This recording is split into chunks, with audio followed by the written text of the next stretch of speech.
Hello and welcome to the official podcast of the Northern Ireland UFO Society. This is our first podcast. Well, that's a lie really. I recorded a podcast back in 2013. It's floating around the internet somewhere. You should be able to find it, I suppose. If you can, let me know. I forgot the login details of it, so for argument's sake, we'll just say that this is the first one. Overview of what's going to be happening today then. So, I'm going to go through a segment called That's What I Call News, and then I'll go straight to my guest chat with our chief researcher, Ed Blair. If anyone's got the brains behind all things ufology in Northern Ireland, this is your guy. Not even sarcastic, this guy is a wealth of knowledge, and I look forward to having him as my first guest today. Then after that, we'll start to wrap things up, take a look at the next forecast of events, both astronomical and NIUFOS Society. So yeah, for a first podcast, I think this should be exciting. I'm still trying to get the grips with everything here. But you know, I'm sure it'll grow legs and it'll be fine. But that being said, let us go straight into the news section.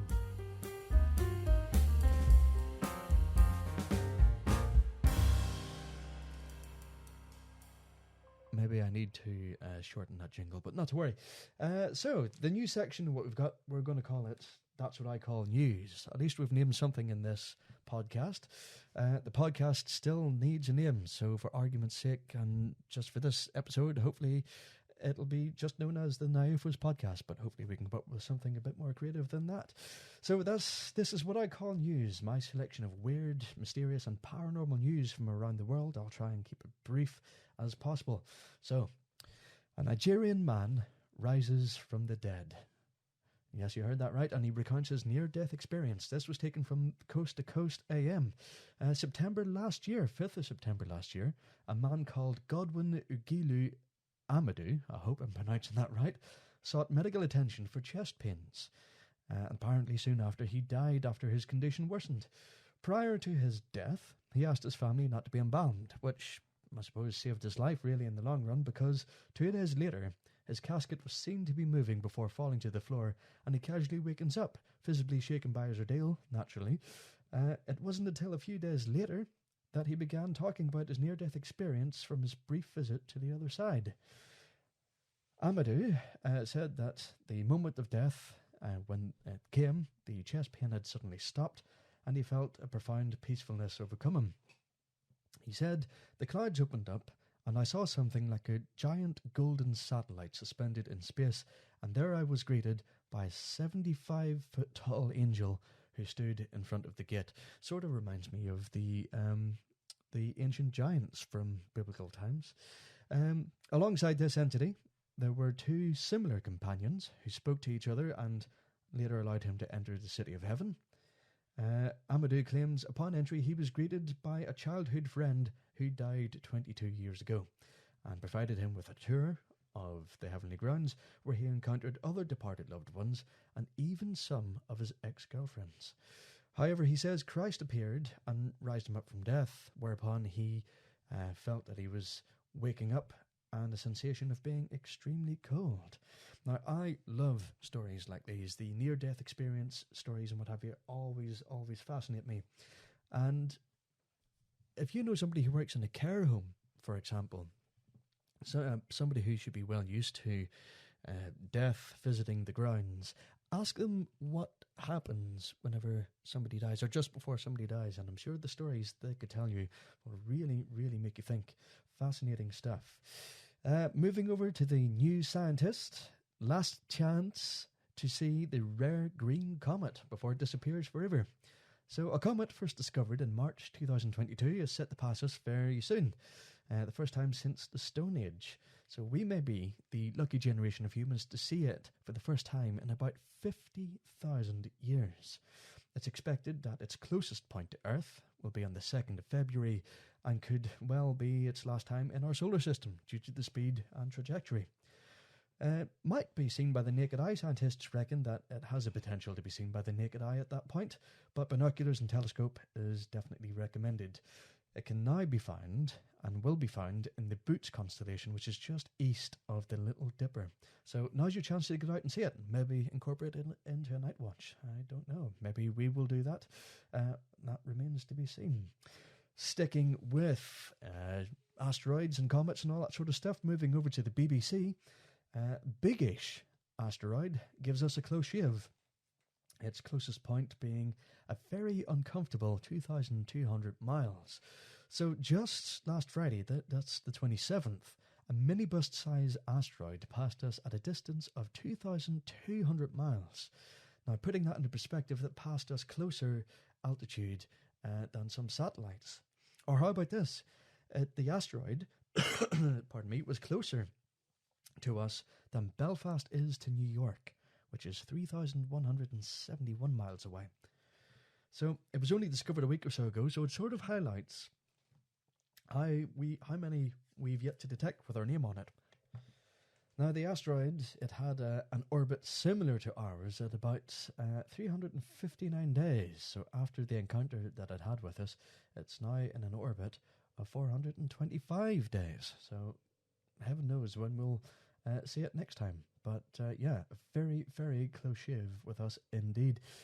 Moving on to something a little bit different now. So a local paranormal investigation company are now running their first public investigations of the new year.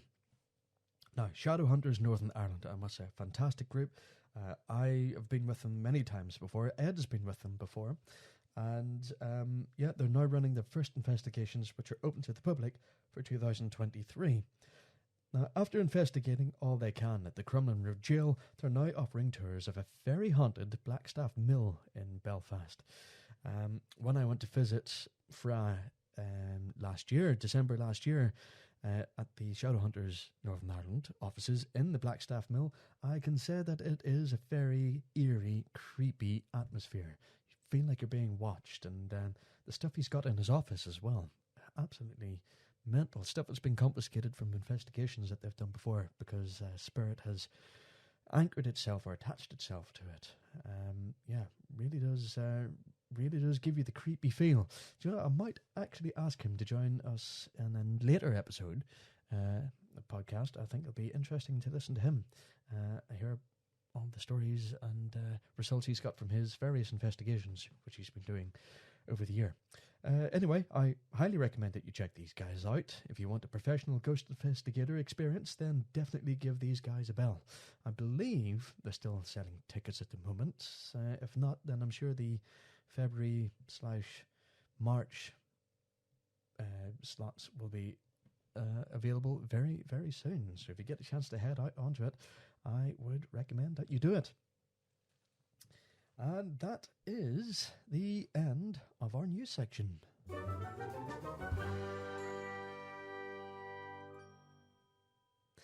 Now, our next segment is a chat with myself and our chief investigator, Ed Blair. He's been with NIUFOS for quite some time. I think he's the second oldest member now, after myself. He's been investigating this stuff even from before I've been born. He is a wealth of knowledge, and I've got him here with us today, and I'll have a little chat with him. And Ed, can you hear me? Yes, I can. How you doing, Ed? You all right, mate? Do you know, it's been a while since we've spoke. Been a while since we've seen each other in person. It is, so it's good to actually hear from you again. So I don't want to overinflate your ego or anything like that, but come on, you know that you are the sort of encyclopedia within NIUFOS when it comes to ufology and UFOs in Northern Ireland. There's no doubt about it. You're definitely the man to go to with all these things. But when you say, think of a place, whenever I say the word UFO, Northern Ireland is not going to be at the top of the list anyway. It might not even be on the list at all. But it's not one of the places you really think of, is it, when it comes to UFO activity? Not really. It's only from the last, within the last 10 years, really. If that even, that is starting to, just a lot of sightings have been reported, and even in the news and things like that. But normally, because it's such a small area, a small island, really, things just pass us by. Sometimes we won't even. People just look up, don't see, don't realize maybe what they're seeing. I know. I mean, certainly before I co-founded NIUFOS, I always used to think that Northern Ireland had nothing like that at all. You always would think maybe United States, Southern America, maybe even England and around Wiltshire, where there's crop circles and what have you all the time. But Northern Ireland, I never really thought stuff happened. And it wasn't until I founded NIUFOS, or at least co-founded it, that I was learning things happening in Northern Ireland, and has been for years. Yeah, you're talking like the public stigma at that time. Oh, you see an UFO, you're mad, you're mental. There's a lot of people sat closed-minded. There's no such thing as aliens. Yeah, I mean, we couldn't be seen any more mental than we were in the 70s and 80s. 70s, 80s, the 70s, 80s, you can count on the drugs, but drugs seem then. But now, as I say, it's after the 2017 releases of the Nimitz footage.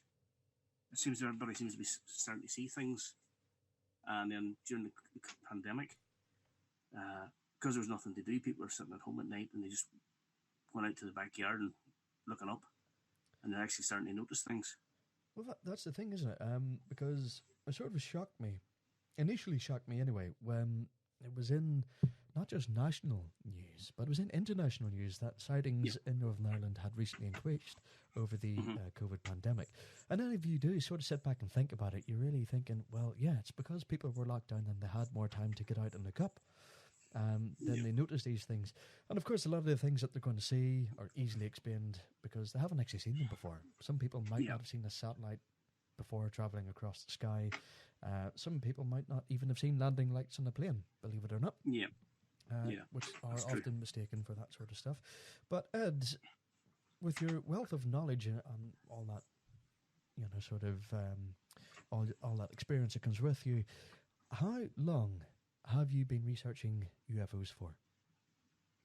Well, I've not so much research, but I've been interested in them since the early 80s, since I was still in school. But I just had the belief that the size of the universe, even our own galaxy, that we can't be the only life forms. That's just was even to me back then. To me, that was just human arrogance to say that we're the only life form in the universe. It has to, and it's just I kept looking up different things of sightings. We'll find them in the newspapers and things.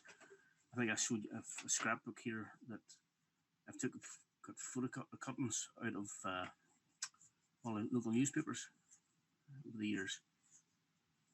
This was just been a long time. It's been a long time interested in mine. And then when the NIUFOS came along, I jumped at the chance to join, because at least I finally found somebody that I could talk to about what I've discovered and what I've seen and things like that.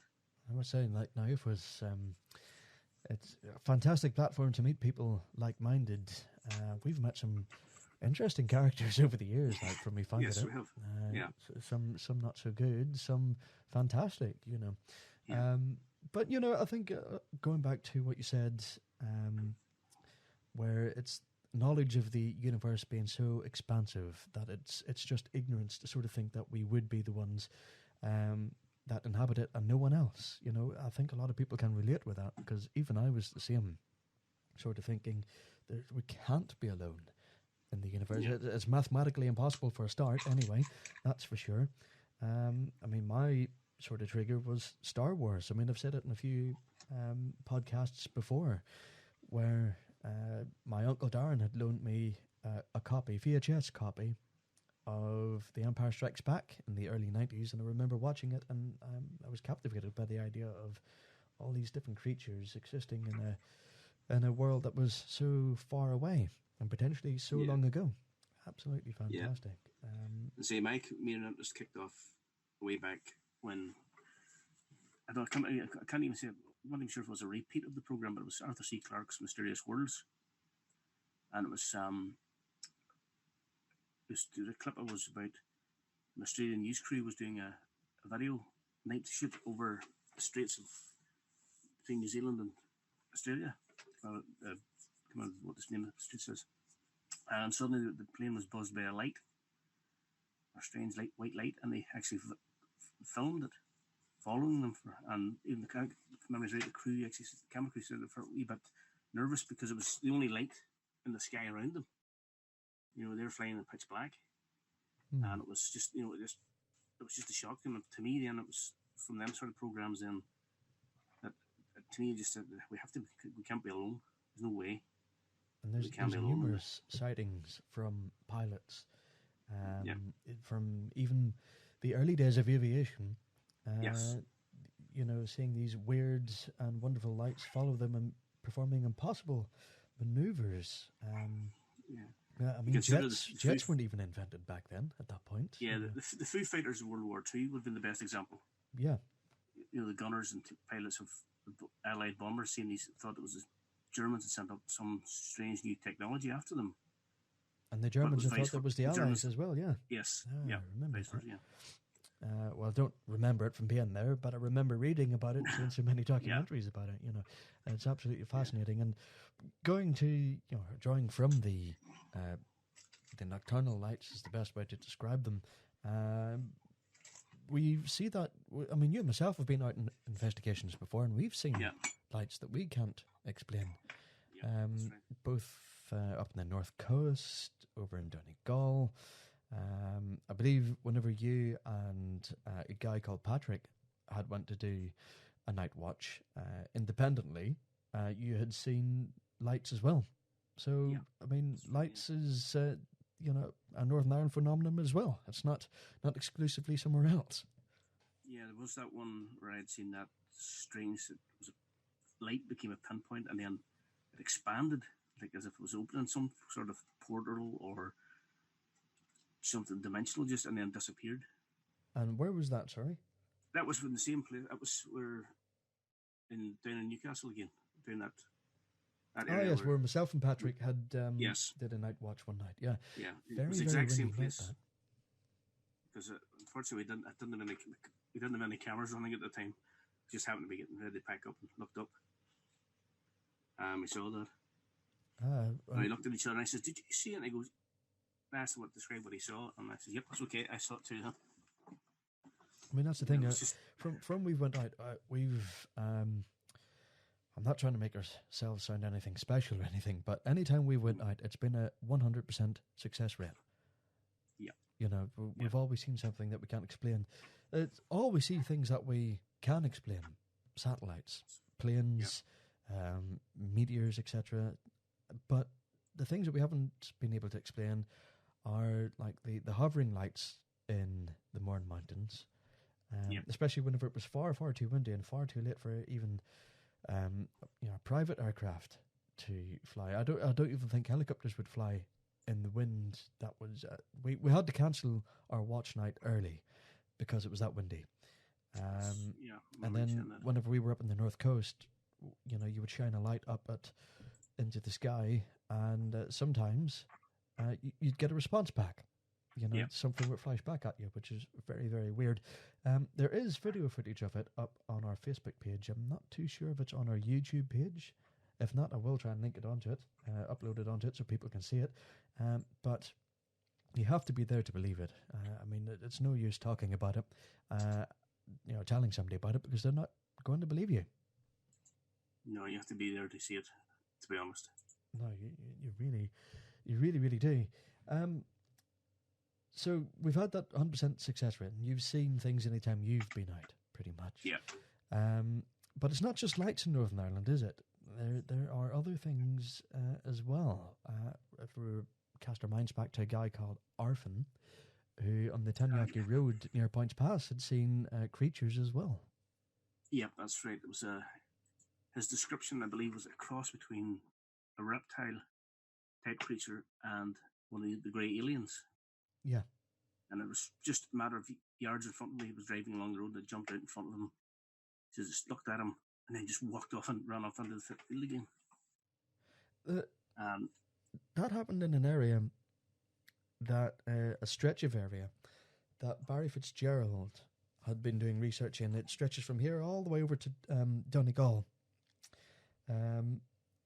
where there's a sighting of this sort of creature as well. Like, so it's not unique to the area, and it's been happening for many thousands of years as well.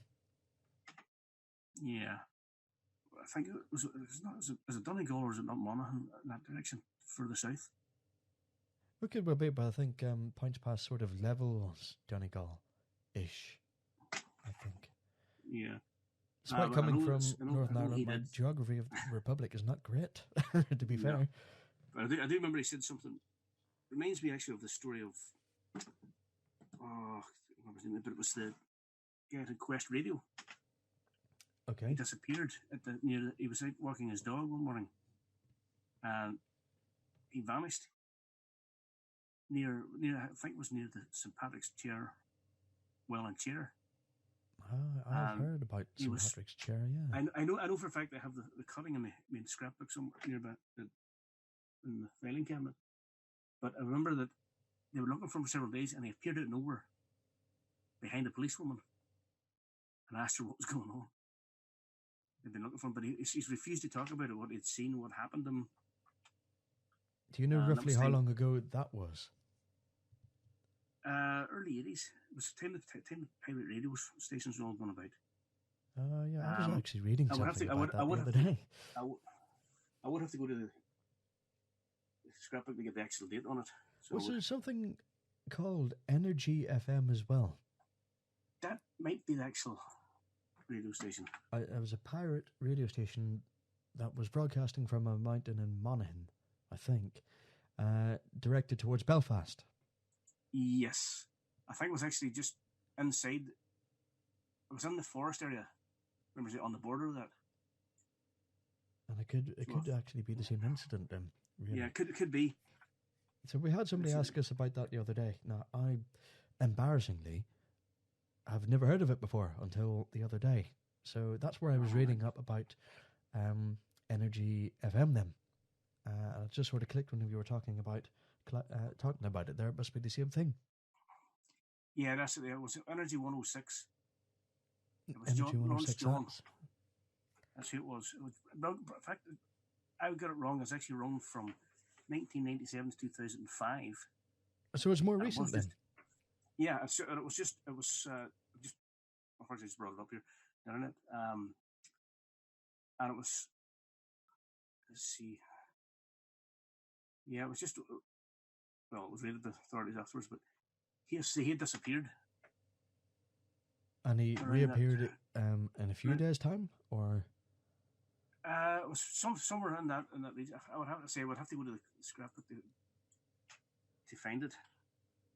I mean, it is incredible. Some of the stories that we know of, and some of the stories that we don't know of, that's happened so close to home. Stuff that would happen, or that you would associate to happen in the United States or South America, for example. Perceived abductions and all that sort of stuff. But some of the research suggests that it might not necessarily be aliens either, but it strays into the realm of cryptozoology, perhaps. And the island of Ireland is renowned for its folklore, for its banshees, its fairy people, and other strange and weird creatures that are native to this land, you know. Just you mentioned, I have a book. I'm really plugging someone else's book. And it was by Jeremy Butler and Carolyn McNally. And on the back it says, "Why do you believe more in moving statues of the Virgin Mary than the possibility of visiting life forms from other planets?" And that sort of does sum up the mentality from back in the 70s and 80s, doesn't it? Really. I mean, that's we were always we're always known to be a very superstitious land and what have you. But it's interesting. Even the apparitions of the supposed Virgin Mary, another weird tale that you hear up and down this island. But you yourself, what is the most strange or weirdest encounter or experience that you've ever heard of? Well, I know that the Orphans one would be one of the craziest, but I haven't heard this. Supposedly one, I'm not sure. I haven't found any more details, but it's supposed to be a mass abduction in a forest in Garva. But I don't know whether that actually happened or not. Where was that? Was that a newspaper or? Yeah, it was something with 9 people or something. I suppose it's supposed, but I don't know if that actually happened or not. You know, it's hard to know because sometimes if it's in the papers, it's It's dressed up a little bit if it's in the papers, I suppose. Speaking of papers, I think, wasn't it recently broke in one of the papers that I think you've been trying to investigate this yourself for quite some time, where the SAS had seen an unknown entity before on one of their patrols. Yes, it was actually 4. I think it was. Again, I say that's all I've known. This is going to be some of the questions I could probably scrapbook out, but yeah, they were how you put? They're watching out of where a terrorist arms dump, and they were sitting. The next thing, a bright light appeared, and they were. Let's see. Because I think like you said, they were staking out an IRA arms dump or something. That weren't in South Armagh. It was 1993. They stunned when they walked. The aliens walked. They found aliens walking right in front of their was in front of their sites. And they were so disturbed what they seen next. They just took a real decision and abandoned the stakeout. And this is XREF, or this is SAF, the toughest we have. Yeah. They just sort of stared at each other for a minute, and then the spaceman disappeared. Seconds later, the SAS troops saw a flash in the sky, and so they were so disturbed that they had took their rare decision to escape. Of course, they became the butt of the joke for their the regiment, accused of being on high-end drugs. But the 8 men stuck to their story. And it was about 4 years. It was actually 4 years after this incident it was leaked out. I find that fascinating because somebody had contacted us before to see if we had any more information on it. It might have been Barry Fitzgerald, actually. And I was certain that it must have been you that had the newspaper clipping, because he said that our chairperson, Rodney, had the newspaper clipping about it, but he was getting him confused with you. And it was that one, and also the one of the sheep mutilation. Yes, the sheep. Yes. Yeah, there was one I had because he asked for. I can't remember which one he took. I know he took a photograph of it on his phone that day when he was with us. But I know I've sent him cuttings as well with animal mutilations and stuff. Where he was doing a thing for programming RTE. That's right. Yeah, I remember him saying that. And whenever Patrick was with us, did he also find out, or did it sort of come to surface that whenever we were doing the preliminary investigation of the Orphan Jones case, of animal mutilation in around the sort of Points Pass area as well? Yes, I think it was Barry actually mentioned that. I think that he says there's a lot of mutilation, but it's just the farmers won't report it because they could be accused of. I think it would give them a bad name, and obviously ridicule. But mostly because they're losing stock, and nobody wants to let people know how much they're losing. There's that, and then I mean, I'm not too far away from Points Pass. It's in the countryside, and I've grown up in around the local area. It's a very very religious community in around there, especially in the farming community. They're very either Presbyterian or very Anglican or something like that. And to talk about something like that would be taboo because their social circles are all in the church, or at least in those days definitely would have been all in the church and what have you. So it would have been a little bit taboo to speak about as well. Yeah, it's... I'm trying to think. Yeah, it is. Because it's the border area, I sometimes find that it can be a bit more... Well, also, Yeah, I would say the more religious in that way. I think the more, plus they're more insulated as well. Yeah. Because it's just all farmland. It certainly was anyway. Growing up in around the Banbridge area, yeah, there's very, it's not so much nowadays, I don't think, and the younger generations coming through, religion and what have you doesn't really matter to them. Certainly whenever I was growing up, I was definitely at the tail end of the sort of, the religious outlook on things there. And yeah, the community, close-knit community, all from the same church, etc., or even from local churches scattered in around the area. And that was just something you would not talk about. I mean, I couldn't even speak about that stuff with my grandparents today, I don't think, without being told that I'm talking nonsense. I can almost hear my grandmother telling me now that I'm speaking nonsense.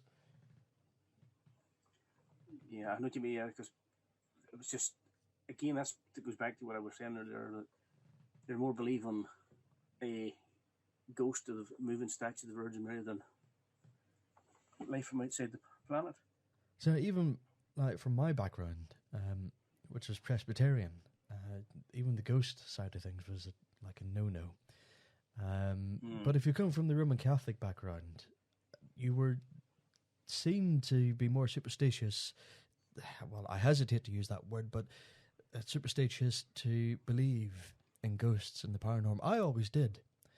I always believed in it. Haven't seen a ghost or any paranormal activity until more recent years, and that's not including UFO stuff. But the ghostly side of things, yeah. I mean, Northern Ireland, the island of Ireland, if there's one thing that it can be associated with, if you say paranormal, ghosts, all that sort of stuff, the island of Ireland is definitely up in the top 5 countries that you would associate it with. I mean, England is definitely going to be there again. America, maybe not so much, but that might be because they're only a young country. They're only a young country. Not as old as. Even though a lot of the paranormal investigation programs are based in America, you don't really sort of think of America as the ghostly place, but definitely the older European places, 100%. Yeah. Oh, definitely. So even like here, we have plenty of history in this, of the country. It was all one country type of thing, and just one nation. Yeah, it's amazing to think about it, and there's a lot of people doing research into all this sort of stuff. There's loads of people doing ghostly research, paranormal research in Northern Ireland, even the island of Ireland. Yeah. Not so much with the UFO stuff. It's really just us and maybe like a couple of independent people, like Barry Fitzgerald, Miles Johnson. Is that another one that name has popped up very recently? Well, not very. He's been on the scene for quite some time, but his he was popped up part again, of the old Quest International group. Yeah, and he's now sort of. Anytime I hear about him, he does tend to be working by himself now. And there's even a couple of other sort of smallish UFO groups that have popped up recently as well. So there's quite a few people now, because we now recognise, going back to the pandemic, when the reports had increased when it comes to seeing strange objects in the sky, that's when a lot more of the smaller groups had popped up, wasn't it? So the interest is definitely there. And I think we can safely say that ufology, even though it never used to be a thing, it definitely is now, and it has been for quite some years. Yeah, I think it was, it was the release of the Nimitz group. Yeah. That's when those videos were released. That's when it sort of propelled everything into the public eye. The fact that the Americans were studying this, even though they kept denying it for years, and it seems to just propelled everything, and then people sort of, oh, maybe there's something out here or going on, and that's what seemed to have happened. Just was partly a mass awakening. I mean that could be the case. It just seems to be a mass awakening now that we're sort of walking away from our troubled past People are now more open and receptive to these sort of things, aren't they? Yeah. So that could be a lot to do with the increase in activity here, or perceived increased activity here. That's, it could well be the case. But before we wrap this up, we've got about 10 minutes left, and I'll fit in a couple more things at the end. But with yourself, a couple more questions, I suppose. Do you think there's specific areas that attract the paranormal / UFO phenomena? I can almost say that. A bit of Ivan Little there. Or do you think it's it could really happen anywhere? Well, I guess it could happen anywhere, but it seems there's a lot of concentrated around a lot of granite and things like that. Yeah, because some of our research has sort of pointed towards that before, hasn't it? Yeah, because you see, like, the thing about the moorings there, how much we've seen at the moorings, and then other times it's just been out over the coast, water and granite things. So it seems to depend on the ground, doesn't it? Depending on what the ground is made up of. And you're right. Granite, coastal areas. It's not limestone. I don't think it's a lot of sandstone. So it's sort of crystalline. Crystalline areas. Yeah. No, it is a fascinating topic, and some of the main reports that we get are from the Mourne region, over Belfast, especially by sort of Cave Hill, I think it is. Cave Hill and Black Mountain, that direction. It's all one sort of, I suppose it's one end of the Antrim Plateau. And in around the Loch area as well, if I remember. Yeah, it's all one part of that area. So, last question for you then, with your expert opinion and your advice here. What would you recommend to somebody who is, for the first time, looking to go out for their own sort of watch night? What advice would you give them before they go and do that? When they go out, don't be expecting to see something straight away. You may see light in the sky, but it could be a plane, or it could be, if the light's moving, it could be just a satellite. I would advise anybody to find out an app. You obviously get all these apps for your phones now, and get one with a satellite tracker on it. So you see a light in the sky, you can put your phone up to it, and if it's tracking the same thing, you'll know then you've picked up a satellite or a piece of space debris first. They go in specific orbits and directions, but obviously if you see something completely out of character, from just moving it erratically, and obviously you can record it on your phone, or if you have a camera, it's always the best thing to do. You don't really need any fancy equipment or anything like that. Not really, no. You can really go out with just using Mark I eyeball. Yeah, just if you want, just for your own gratification, when you see something, just use your own eyes. Now, if you got a pair of binoculars, certainly take them with you. You get a closer look. And some people even suggest that whenever you go out there, you should go out with the intention of seeing something, or the will to see something. And do you feel that affects it? Does it help materialize things? There is a chain of thought like that. People have sort of meditated to start to happen. But I find just when we've gone out, it's just with prearranged date, but we haven't gone out with any preconceived notions in our mind what we're going to see or what. Just go out with a clear mind and open mind, and just hopefully, it's just a matter of hoping. Then, if something, you'll see something. You'll always, if it's a clear enough night, you'll always see something in the sky. As I say, maybe a satellite, a shooting star, something. But obviously, you'll get to notice all these different things, what they look like over time. Yeah. So some people do say, I did watch a program where somebody said he meditates and tries to project his thoughts to make these things, and he says it happens for him. I don't know whether there's any scientific basis for that, or if it actually happens or not. I found it just go out and have a look. No, and sometimes that is the best thing to do, actually, is to go out and have a look. Just on a nice clear night with very little moon, I would suggest get yourself out there and have a look. Ed, thank you very much for joining me on the podcast this time, our very first podcast. I look forward to meeting you again. And if anyone's got any questions that they'd like to forward to Ed, send them to the Facebook page and we can ping it to him. Ed, thank you very much for joining us, mate. No problem, mate. Thanks a lot. Wow. How was that? Absolutely fascinating. Ed, he definitely is one of our experts when it comes to these sort of things. So yeah, let me know what you thought of that. And if you do have any questions for Ed, please do send them in to us. Now, let us move in to the next segment before we sign off. Some of the upcoming astronomical events.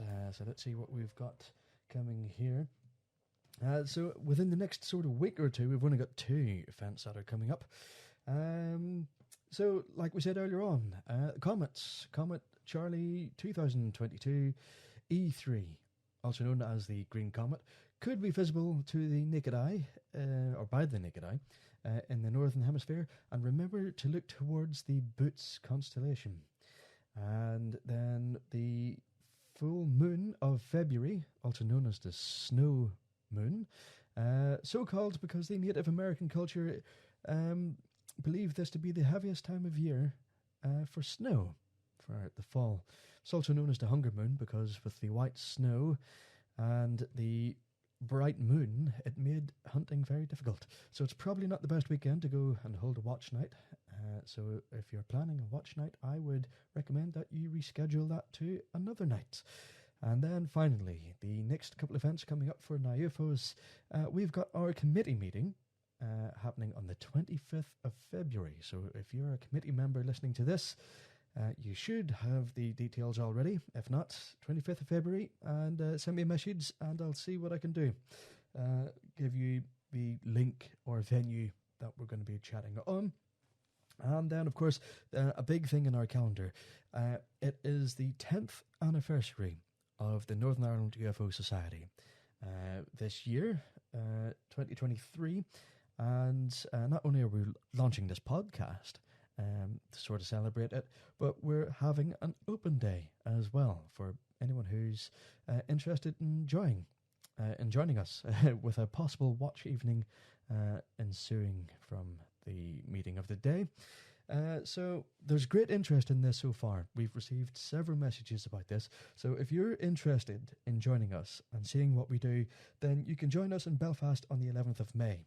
Now, we should be open from about 11 o'clock in the morning, and the venue is to be announced closer to the time, but I'd imagine with the amount of people looking to join, it might be less intimate than a hotel lounge. It looks like we're going to have to rent it somewhere out, but that is not a bad thing. And if the odds are in our favour, then we may conduct a mini watch night as well up along the north coast. We've had a 100% success rate up there so far. Myself and Ed and some of the Shadow Hunters team had come out and joined us one time before. They left just before they seen anything, but that is a shame. But as you heard from Ed and myself, the north coast never seems to disappoint. So there we go. And that's pretty much what we've got this time. Listen, thank you very much for listening and tuning in to our first podcast. It's been rather fun trying to get the grips with this new equipment and what have you. We were speaking to Ed, our chief researcher. He is an expert when it comes to things like that. If there's anything that you need to ask him, again, don't be afraid to ask him. Excuse me, there goes my tickly cough. We'll sign off now before I go into another coughing fit. So again, thank you very much for listening.